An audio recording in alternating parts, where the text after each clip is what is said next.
that's really all that I need from someone is love, humility, and a willingness to be close. And I have that with my wife on an emotional, physical level.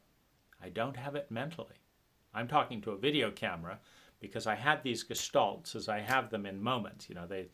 I see a whole pattern in about half a second. And I see it. And it takes 2 hours to unpack that half of a second into this video. Now, if I have a person that I can talk with, this explodes into an exponential, multidimensional experience. Now, this is a third of that.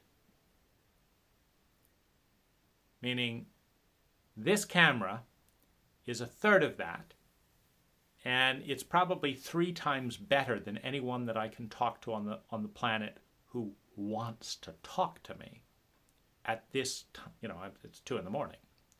I don't get to decide when these gestalts happen. I simply have someone to talk to or not. The depression and frustration of the blockade, billions of people and no one able to connect with around this, people afraid of the desire. Why do you want, why are you doing this? Men afraid of the home, the whole 9 yards of reasons not to explore this multidimensionality. If I had someone like me, I would be my best friend. And the camera is kind of doing that because I can't just talk to thin air, but I actually see my face, and it's a coping mechanism. When the therapeutic world exploded for me with the therapeutic abuse, there's suddenly all these traumatic feelings around paying for more incompetent work. Because very rapidly through the pain of this, I started to give language, and I spent about 1,000 hours reading and listening to explore and give language to all the things that nobody was ever talking to me about. Therapists weren't talking, friends, lovers. I just find it enraging when I ask my wife or anyone, what are you thinking? And they're like, nothing. It's like, what do you mean? What do you mean? I don't want to feel like I'm a crowbar just trying to get something. I am thinking so many thoughts on so many multiple threads that I get through lifetimes in a day, sometimes 3 lifetimes. I'll go out, 6 years on this lifetime, that probability field, follow it out there. And I don't have the bandwidth to track it, and I feel frustrated. I wish I could follow them all to the end. But I don't even have the bandwidth to think about all the possible lives that I could live, let alone live them. And I can't unpack. The problem is not what I'm thinking. The problem is, I can see something in half a second that takes 2 hours before I begin to feel that the stitching has the consistency that justifies the shape, the gestalt. And people are bored in 5 fucking minutes. It's like, what do you do with satisfaction with such mediocrity? What do I do when someone, that's enough? It's like, we would be incredulous if someone says, I want to go clothes shopping, I'm nude, and you put on one toe of a sock and they say, oh, I'm clothed. It's like, no, you're not. You haven't even got the first sock on. It's like, no, I'm clothed. I'm good. See you around. It's like, that's clothing to you? One toe? It's incredulous. And yet, I've met one person in my life who would have an 8-hour conversation and still be charged for more. One person. And she was afraid to meet me in person. But we would have 8-hour conversations, 12-hour conversations, 5-hour psychic conversations, finishing each other's sentences, going here. She could see I'd see, she'd see. We just moving along. It was magnificent. And she was scared to meet me. It's like, what do you do? How foolish are you? How many people are you going to meet like this in a lifetime? People tell me all the time, I've never met anyone like you. You're not going to. I've met too many 60-year-olds who have said they've never met me, except me, to say that, oh well, let's blow this relationship off, and I'm sure in another 60 years when you're dead, you'll meet somebody else like me, because that's your statistic, once in 60 years. That's not good. If this is important to you, you've got to pivot around it. And I do that all the time. I will pivot. I would have flown anywhere around the world to meet this woman. She wouldn't even come to my house. You know, and it's like, what do you do with people who just see things completely differently?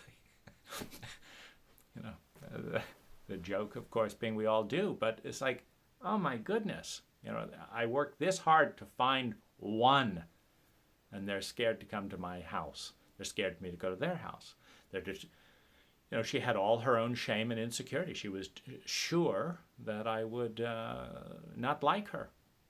I was sure I would like her. She was sure I would not like her. Guess who won?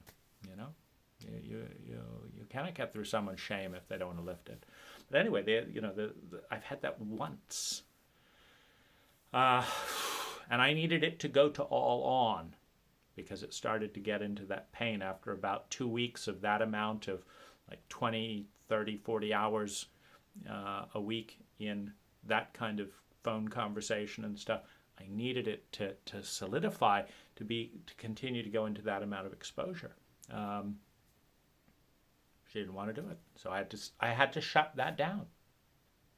I had to say no, because she kept leading me into this terrain and had no interest in grappling and holding with it. A really good relationship will hold all the chaos, and and I will, if it's bigger than me, I go into the regressed state, which makes everything very big to begin with.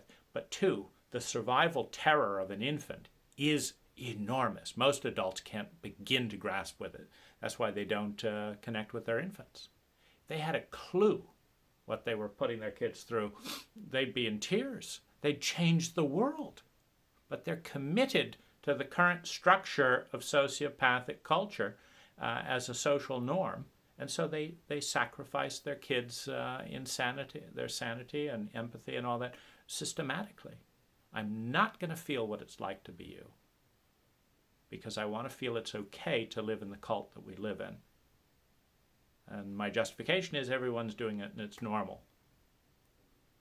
And what makes it tolerable is I disown you emotionally until you're old enough to have dissociated from your own feelings, and then you can see what I'm talking about. Isn't it cool that we get to go out and dance at a disco?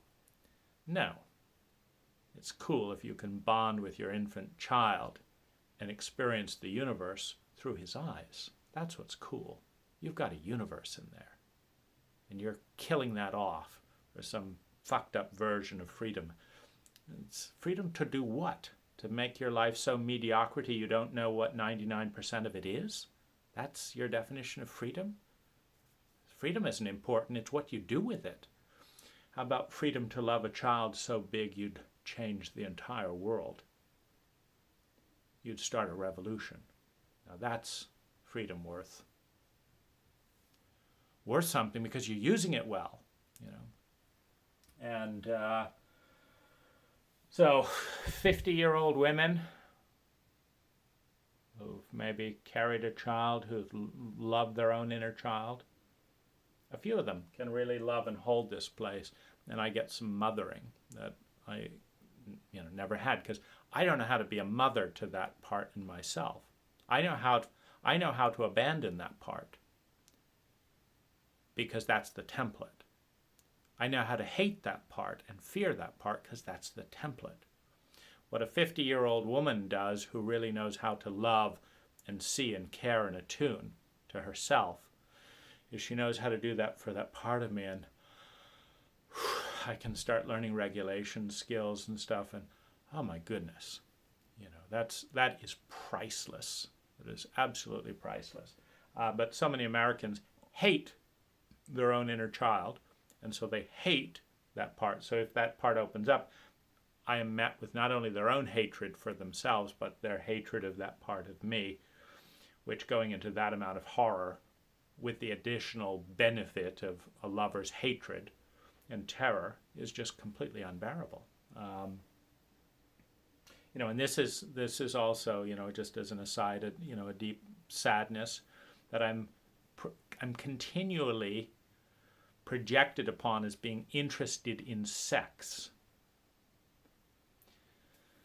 Sex is only a vehicle for getting to full on for me. If women knew how to get to full on without sex, and I've met just a couple, I don't care about the sex. I care about the full on, because that opens up an entire world of possibility and potential that I never get to experience in any other time in my life. And that I go from absolute hell to absolute heaven. And it is a completely codependent relationship because I can't do it alone. And so all these self-help books, love yourself, you can't love another, that's completely backwards for me. I can't love myself until I love another enough to hold the container for this,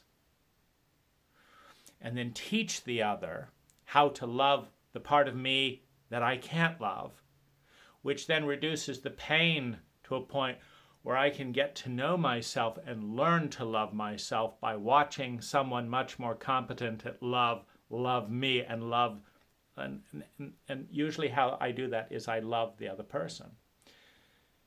That's just how it works. I don't care that it should work the other way. I don't care that I would like it to work another way. That actually works. And so I work with it. And so I'm in my marriage, for example, because I was in, an incredibly raw, the worst state of my life, was after the therapeutic, just explosion. And so I needed to find someone as bad as me and love the hell out of them and teach them how to love themselves so that they then could love that part of me. And I didn't do that consciously. I just said, I understand what you're going through, and I'm going to give you everything that the human awareness facilitators didn't give to me. You're getting it because I see you. I know what you're going through, and I know it is just as unjust and ridiculous as what I'm going through, and I know that it can be solved. It takes one person. One person can pivot this whole dynamic around. I've never had that person for me. I asked, all the facilitators to listen and hold me. No, they're not going to do it. I wanted to be that for her. If it was the last thing I did, and that seemed like the right thing to do. And lo and behold, I've grown exponentially because every time I learned to love her in that same domain, that's how I've always done. I've learned to love someone. Then I've tried to teach them how to love themselves in the same way I'm loving them, so to make them independent. Because I understand from so much feedback, they're never going to find someone that's going to love them that way, ever. Perhaps in 50, 60 years in this culture. So I'm it. And I understand the statistics that there's a very good chance that I'm going to have to go to all off. We can't be friends, not because I don't want to, but because we can't. And I always want a woman to walk away from me knowing how to turn as many of the levers for herself or teach a partner to do that I learned to give her those experiences. And so I always teach moments. It's like Watch. When your eye went here, that's why I'm touching you here. When this did this, that's why I'm doing this. Notice your breath now. Watch how you're feeling. When you breathe like that, you started feeling this. Now, there's a guide right there. You see them? They're 4 feet above your head. That angel, call it whatever you want, that, yeah, you see it? Okay. That is coming in response to this and this. Now, that's why you're feeling so great right now. Now, you can do this now if you want. You can regulate your breathing, do this, look at that point, and life can open up, and it can be magical. It's not me. I'm doing that, so you're feeling this. If you do it, you can feel it too, and your next boyfriend isn't going to know this. You can teach them. You know, I teach almost every lover how to love me because they don't do it. You know, no one asks the right questions. They don't even ask the right questions, let alone listen, let alone do it, let alone practice with discipline and do it excellently. They're completely oblivious. So I teach them. I would never be loved if I didn't teach people how to do a little bit of this for me and do some of it for myself. And usually I have to do a fair amount for them to have the capacity, you know, for them to have the language, you know, to have the experience. Like, remember what I did for you? Could you do a little bit for that for me? That's my doorway in. You know, and my greatest joy is understanding that the entire species can experience this. That's my greatest joy. The entire species can experience this, can navigate with this degree of science. It is chemistry in the technical sense. It's so amazing. We say the word, it's just chemistry. But we don't study the science the way a chemist studies the core elements. You know, the chemist has their 32 elements and whatever it is, and the elemental table, and this relates to this and this, and they use little micro magnifying glasses and this, and they refine, and it all has to be pure. And they completely understand that if you make aspirin by doubling this component on one pill and ignoring it and just winging it, that it's going to kill people. You know, that it has to be precise and repeatable. There's recipes. It's the recipe. We understand that people are chemistry. We just completely ignore the recipe. You know, it's just complete. It's chemistry, but I'm not going to study to be a chemist. My whole life, I have to study, you know, that chemistry, etc. And just about every interaction I have, I look at it from, you know, a good 100 different angles. And, you know, it's very hard to have satisfying chemistry when the other person is part of the element. I mean, it's easy. I'm a great mechanic when I'm dealing with things because they don't argue with you. You know, you don't just get 3 grains of salt and line them up so and add a bit of this and add, you know, 20 degrees of heat from a butane torch, and then one of the salts says, no one's going to tell me what to do, I'm not going to do that, and ruin the drug. They just do that, and they always work. You know, it's like, this works, and it works again, it works, and you refine the technique, it's wonderful. You know, and the same could be true with people. But there isn't even the framework. It's like, that's weird. Just in our culture it is. In a highly feminine-based culture, where the feminine was valued, this takes you into the inner world, because the inner world is the counterpoint to the masculine, the yin to the yang. So in a feminine honoring culture, we would be studying the science of femininity, the science of energy, with 1,000 times more precision than we're doing today, and at the same level as creating the microchip. I mean, a Casio digital watch looks like magic to someone who's never studied outer science. a touch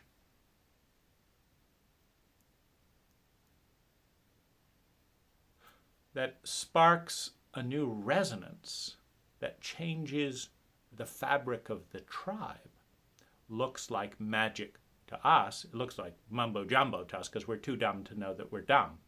But to someone who's sophisticated enough to see what's going on, it looks like magic. How'd they do that? How'd they know to touch there and like that? Because we don't have the science. And that's the world that I live in my dreams. That's the world that I dream about birthing, is a world where that level of science is normal. And so it doesn't look weird. What weird is just, you know, what everyone is doing. You know, that is a very, very crude filter. I don't know you because I don't know you, and I'm not going to get to know you because I don't know you. It's a great, you know, technique we use in the world to avoid, you know, intimacy and depth. That's really, you know, what's so exciting. The book that I wrote, Co-Creating Conscious Chemistry, touches on about a third of this. About a third of this science is in that book. And I don't know anyone. Actually, I met one person at Harbin Hot Springs, one of the leaders that really liked the book. And unfortunately, was very harsh towards her own inner child and me. Otherwise, she wanted to be, you know, a partner. She liked the book, but almost no one else is interested in looking at the technology of energy in the heart in that way, and surrendering to being co-creators and vessels at that level of lucidity, where you actually change attraction as a dial. I want to be more attracted to you, so I'm going to do this. And I want to be more awake, so I'm going to do this. And I want to be more vulnerable, so I'm going to do this. And I want to do that, where you actually build it together. It's like, do you want to build it to me? I don't care if you feel attracted to me now. I don't care this, that, that. Do you want to build with me? Because we can build stuff. If you'll change this, because you have to change your whole life. It's not just, that's the chemistry. Dial work down like this, dial, you know, change sleep rhythm like this, dial this, all this stuff. And then there you've got a completely different persona. A new you is born out of the new structure, liberated from the prism and the prison of the repetitive patterns of thinking, feeling, and doing from before. Now you've got this new vista. You know, it's just so exciting to learn this.